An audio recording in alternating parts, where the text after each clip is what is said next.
Lawyers of Reddit, what was the best gotcha moment you ever experienced?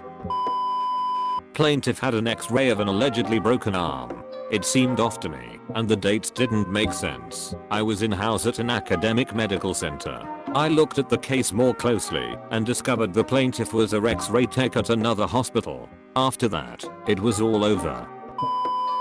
My client's house burned down from an explosion in the fuel oil tank used to heat the house. It was clearly the oil maintenance company's fault, but his homeowner's insurance, from a very reputable company, still refused to pay out, citing a ridiculous technicality in his policy. Essentially, the policy covered damage caused by the oil heater, but they claimed that it was the storage tank that exploded and wasn't part of what was covered. So they deny his claim, which was about 1.2 million, and then I get involved. During a deposition with the claims adjuster, I ask how she came to the conclusion that the storage tank was not a part, or at least connected to, the heater.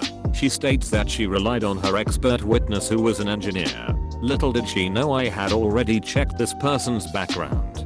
He had zero engineering experience or education. As most of you might know, you don't get attorney's fees in most cases. However, when an insurance company denies your claim in bad faith, now you do.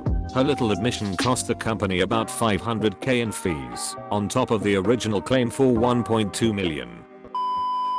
Plaintiff alleged he was so injured in an auto accident that he couldn't work, do any regular activities, or pick up his young kids. He then posted on his public FB profile him doing the ice bucket challenge. If you're not familiar, he basically lifted a huge cooler filled with ice water over his head. His attorney had no idea he had posted it. Once heard about a man who got a doctor to do him a report for his compo claim. Can't bend, can't pull it, can't run, etc. Problem was, he had a paternity suit ongoing at the same time. Got the same doctor to write a report for that case. No restrictions on mobility, can pick up the kid, play with him, etc. As you can guess, he and the doctor got caught. The first case I ever did, opposing counsel misplaced the copy of my client's driver's license. Rather than admitting his mistake and asking me to rescind it, he filed a motion to compel, claiming we never sent it. Well, I was able to provide proof that we'd sent it to him like 8 months ago, so the judge was rather displeased with his antics. Not a lawyer, but this tends to be my impression with judges who catch people doing shady things. I remember once, during undergrad, being an intern with a probation office, and the case ahead of our revocation hearing had a guy pleading guilty.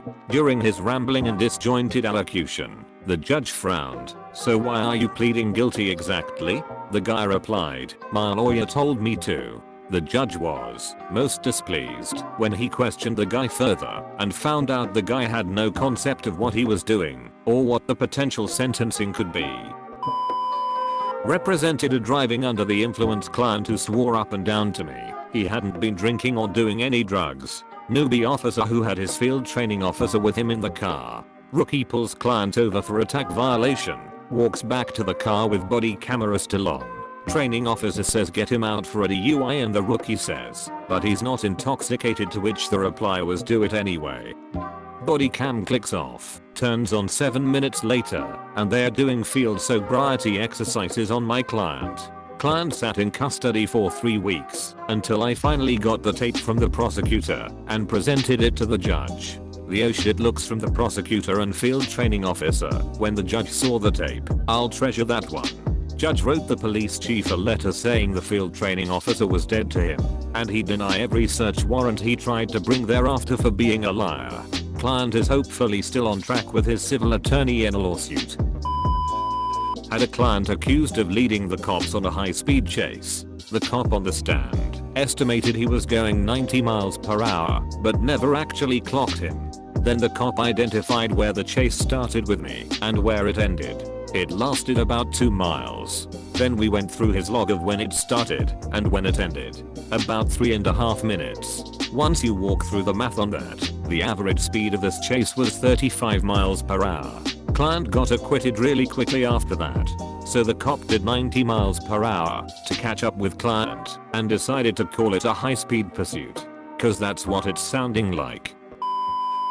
My brother is an attorney. He had a case where the guy said he was permanently disabled from a work accident. At a deposition, my brother overheard the guy talking about getting his house remodeled.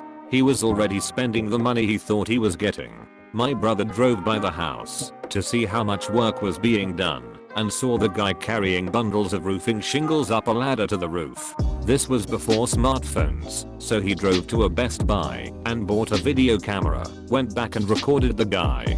He had copies made and sent to the other attorney. The guy dropped the suit and was back at work the following Monday. My brother's client didn't want to pay for the video camera. He saved them thousands of dollars. They eventually paid, but he still gets a little peeved when he talks about it. I was suing a landlord who failed to make serious repairs in order to force the tenant out. The hard part is proving bad intent instead of mere idiocy, so you get higher damages. Code enforcement was involved, so I request those records. The landlord left a voicemail to the enforcement department saying to hold off on the fines. They will make the repairs as soon as the tenant is forced out. That was an easy case. I was trying to get a restraining order for a woman in DV court from her son's father. We are presenting testimony, and she details a story where he grabbed her arm and slammed it on the tub, breaking her wrist. On cross, I asked the accused if he ever broke my client's wrist on purpose. His response, "Fuck yeah, I did." She was 9 months pregnant, about to smoke crack, and wouldn't stop. I tried to grab her arm to get the pipe and protect my unborn son.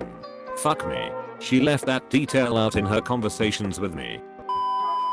I had client whose $60K car was ruined by a shop that put in the wrong oil. We couldn't prove it at first. The engine blew up, oil leaked out, and evidence was lost. I subpoenaed their bank records, figured out they bought their oil from Costco, called Costco and got their prices for the last 2 years. I then worked out the amounts they were spending, did some backhand math, and showed based on the values it was impossible they had ever bought the right oil.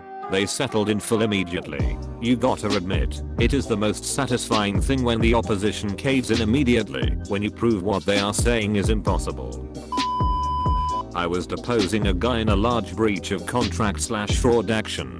I asked him if he'd ever been convicted of a crime. He said no. Later in the dep I asked him the question again and there was no objection and he answered no. I then whipped out his indictment for felony fraud and his conviction for misdemeanor conspiracy, and he denied it was him until I started asking about his co-conspirator, his son, and then he gave me the "oh yeah, I remember something about that."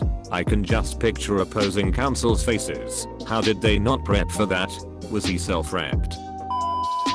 In a protective order hearing, a respondent admitted on cross that he choked his partner. His attorney looked like his head was going to explode. The judge still only granted an order not to abuse. He wouldn't grant a stay away or any other relief we asked for. Go figure.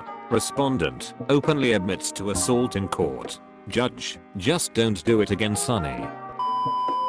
I acted for a plumber who ripped up a tile floor to replace a pipe. He installed new tile on top, but warned the owners not to walk on it for 48 hours. He emphasized not to let their kids or their dogs walk on it either. They walked on it, but alleged the defects were caused by improper install. We had an expert do a report which confirmed that it was consistent with proper installation, but people walking on it too soon. Crazy home owners still went to trial on it. In their evidence disclosure they included a series of pictures. One of the pictures had in the foreground a tile that was tilted upwards. The background very clearly showed a dog's paw pressing down on the other end of the tile. That wasn't so much an I got them situation as they got themselves. Not as exciting / in the moment as some other ones here, but we hired a private investigator to track our defendant in a fraud / asset recovery case. Private investigator returned with a photograph of torn pieces of paper that clearly constituted a ripped up note, albeit in a foreign language. I happened to know said foreign language, so pieced it together and realized it was a letter written by the defendant raging at his accomplice for making highly specific mistakes that fucked him over in the context of our fraud / asset recovery case. Obviously, we later had this verified and sworn to via affidavit by an official translator. It was unbelievable. The handwriting was a match. Plus, he'd also signed it, and the contents were so specific. contained information about specific amounts going into specific trusts under specific names, that it was basically a smoking gun. We almost thought they'd planted it to throw us off, but the guy was just stupid and arrogant. Ran into a bit of a fight readmissibility, but the letter ultimately helped us receive a significant settlement that made our clients extremely happy. He fucking signed it. He may as well just confessed. I was representing mom in a bitter custody fight. Dad wanted full custody and argued mom was an unfit parent. Mom wanted full custody because dad had a history of domestic violence towards her and the kids. Dad's lawyer was doing a good job of painting her in a bad light during his cross-examination, and I was starting to get worried. His lawyer brought a close family friend as a character witness for dad, who said the usual nice things about dad.